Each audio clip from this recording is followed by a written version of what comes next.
Students, आपका welcome है HMT के 13th वीडियो में। पिछले वीडियो में हम लोग मैकेनिज्म पढ़े थे कंडक्शन का, सॉलिड में, लिक्विड में, गैस में टेम्परेचर का क्या इफेक्ट पड़ता है, थर्मल कंडक्टिविटी पे इंसुलेटिंग मटेरियल के, ये चीज पढ़े थे सॉलिड, लिक्विड और गैस के केस में। ठीक, उसमें कुछ एक्सेप्शनल केस भी थे, वो भी हम लोग देखे थे। इस वीडियो में नेक्स्ट टॉपिक है हम लोगों का, जिसको हम कहते हैं थर्मल कंडक्शन रेजिस्टेंस,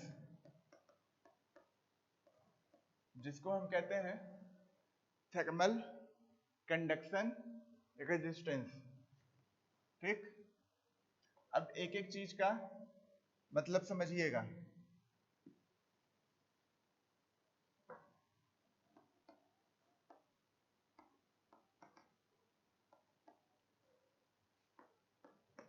थर्मल का क्या मतलब होता है? Heat, temperature. इससे कुछ कंडक्शन क्या हो गया? मोड।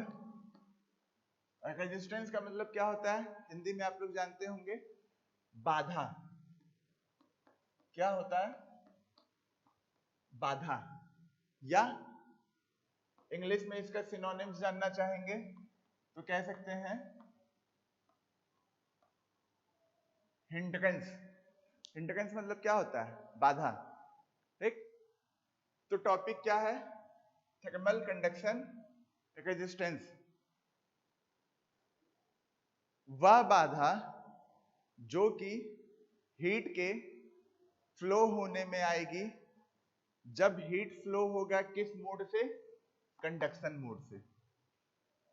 वापस मैं रिपीट करता हूं, वह रेजिस्टेंस, वह हिंड्रेंस जो कि सामने आएगी हीट के फ्लो होने में, जब हीट फ्लो होगा कंडक्शन मोड से, जब हीट ट्रांसफर होगा कंडक्शन मोड से। तो जब हीट कंडक्शन मोड से ट्रांसफर होगा और उसके बीच में कोई बाधा आएगी, रेजिस्टेंस आएगा, तो उसको हम कहेंगे थर्मल कंडक्शन रेजिस्टेंस। ऐसे ही मान लीजिए कन्वेक्शन के केस में आएगा तो कंडक्शन की जगह पे क्या नाम आ जाएगा? कन्वेक्शन। ठीक, रेडिएशन के केस में आएगा तो कंडक्शन की जगह पे क्या नाम आ जाएगा? रेडिएशन। बट अभी आप फिलहाल कंडक्शन का ही पढ़िए, एक कॉन्सेप्ट जान जाएंगे तो सेम टू सेम वैसे ही कन्वेक्शन और रेडिएशन में भी होगा। एक अच्छे से समझ जाएंगे तो वो हो जाएगा। ठीक है, अब देखिए हम लोग पढ़े हैं कंडक्शन लॉ। कंडक्शन लॉ या इसी का दूसरा नाम है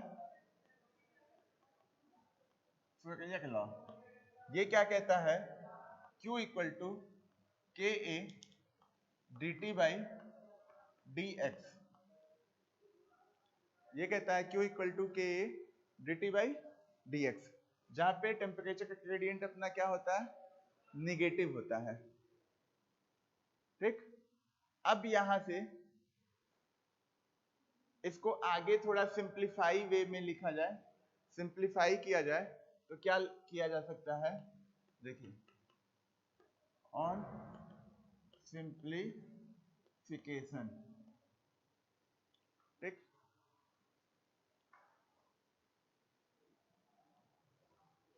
Q equal to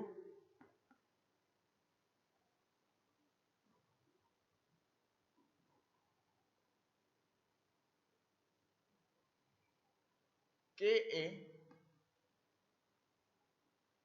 D T D x. अब ये जो के ए था इसको हम यहां पे ना लिख के इसको हम यहां पे ना लिख के यहां पे लिख सकते हैं। ठीक, ध्यान से देखिएगा, Q इक्वल टू के D T by D x. ठीक, आपको क्या करना है, क्रॉस मल्टीप्लीकेशन करके देना है। सिंपली देखिए एक स्टेप कैसे चलेंगे, cross multiplication, Q into D X equal to K A D T. ठीक,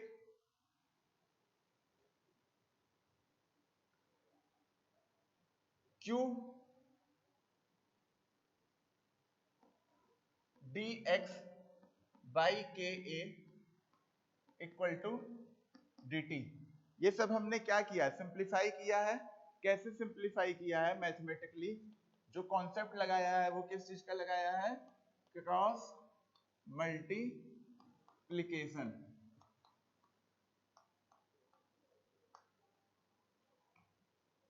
क्रॉस मल्टीप्लीकेशन किया है। ठीक, जब क्रॉस मल्टीप्लीकेशन किया है तो ये dx वाली चीज कहाँ चली जाएगी, यहाँ चली जाएगी। वही अगले स्टेप में लिखा है q dx इक्वल टू के dt। अब क्या किया है, इस k को इस साइड ले आया dx के नीचे, q dx बाई के इक्वल टू dt।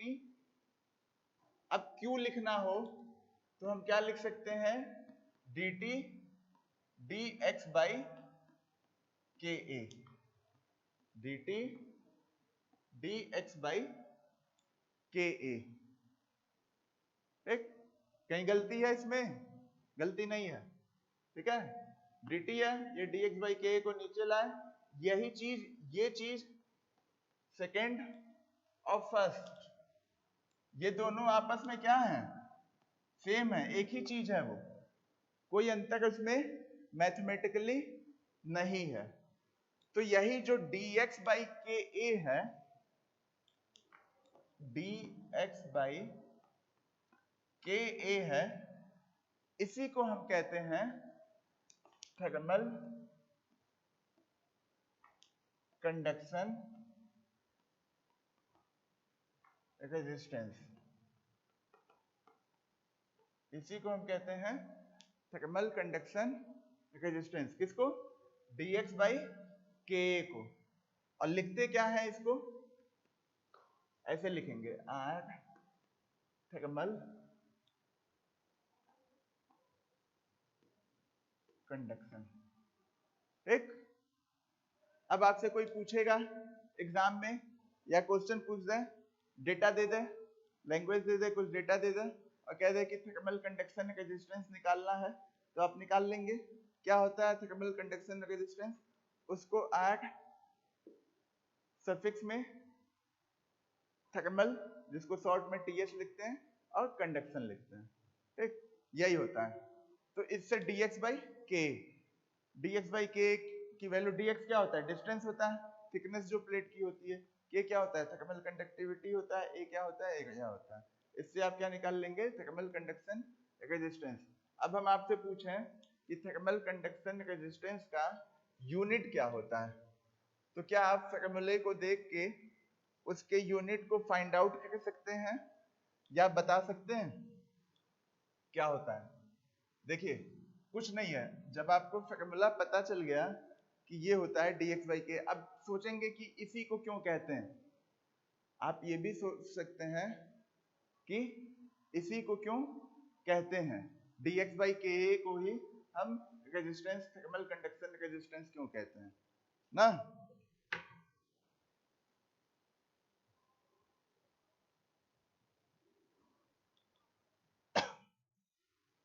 जो ओम्स लॉ होता है,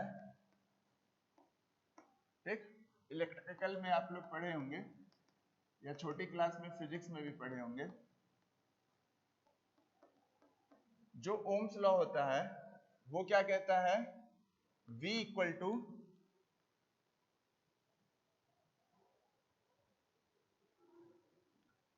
I R, या V upon I equal to R। ठीक है, यही होता है ना, जहां पे V क्या होता है अपना, V क्या होता है, वोल्टेज आई क्या होता है? करंट, और आई क्या होता है? रेजिस्टेंस।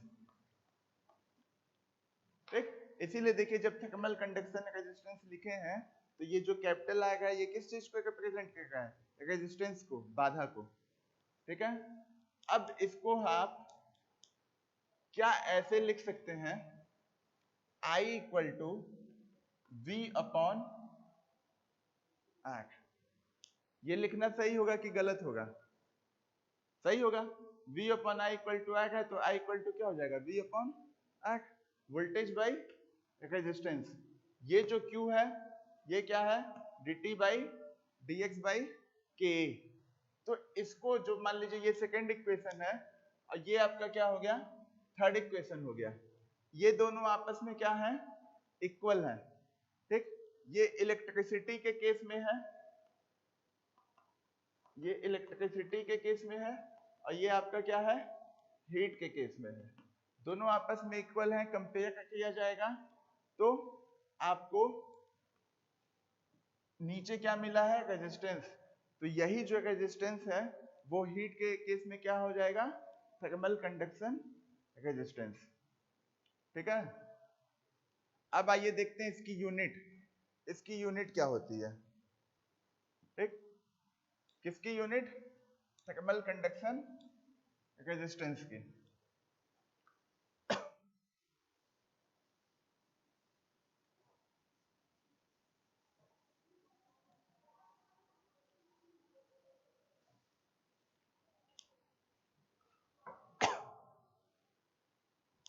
यूनिट देखना है। थर्मल कंडक्शन रेजिस्टेंस अपना हुआ क्या था?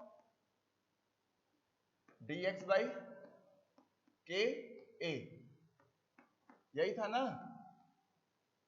यही आया था, dx बाई के। dx डिस्टेंस है, इसकी यूनिट क्या है? मीटर। थर्मल कंडक्टिविटी क्या है आपका?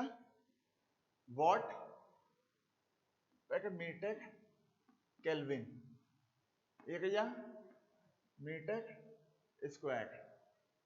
ठीक, ऐसे लिखे। अब देखिए एक मीटर से, एक मीटर गया, एक बचा हुआ, ये इससे गया। ठीक, वॉट पर केल्विन यहाँ क्या है? 1 है, तो केल्विन चला जाएगा कहाँ पे? ऊपर, और नीचे क्या आ जाएगा? वॉट। ठीक, W बाई के, यहाँ 1 है, ये m था, एक m इस m से कटा, ये m स्क्वायर था, एक m इससे कटा, सब कट गया। वॉट बाई केल्विन, यहाँ ये केल्विन ऊपर गया तो केल्विन बाई वॉट। तो आपसे पूछा जाएगा कि यूनिट क्या होती है? Unit of thermal conduction resistance is kelvin पर वॉट। क्या होगा? केल्विन पर वॉट। ये आपकी थर्मल कंडक्शन रेजिस्टेंस की यूनिट होगी। ठीक है, क्या होता है ये जान गए। ये यूनिट क्यों बताए हैं? कि एग्जाम में क्वेश्चन पूछेगा मान लीजिए, तो अपने मैकेनिकल वैल्यू लगाएंगे, उसकी मैग्नीट्यूड तुमको आपको मिल जाएगा, मैग्नीट्यूड आ जाएगा, बट उसके साथ उसका यूनिट भी लिखना होता है, नहीं तो मार्क्स क्या होते हैं? डिडक्ट हो जाते हैं। तो थर्मल कंडक्शन रेजिस्टेंस का क्या होता है यूनिट? केल्विन पर वॉट। और इसी को जो थर्मल कंडक्शन रेजिस्टेंस है, ठीक, इसी को जनरलाइज्ड वे में जब आपका ये ना पता हो, ठीक, ये ना पता हो कि सॉलिड है कि लिक्विड है कि गैस है, या ऐसे कह लीजिए कि चाहे थर्मल कंडक्शन रेजिस्टेंस हो, चाहे थर्मल कंडक्शन रेजिस्टेंस हो, या थर्मल कन्वेक्शन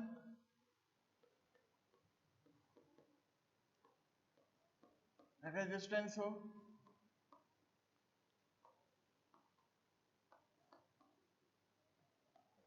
या थर्मल रेडिएशन रेजिस्टेंस हो।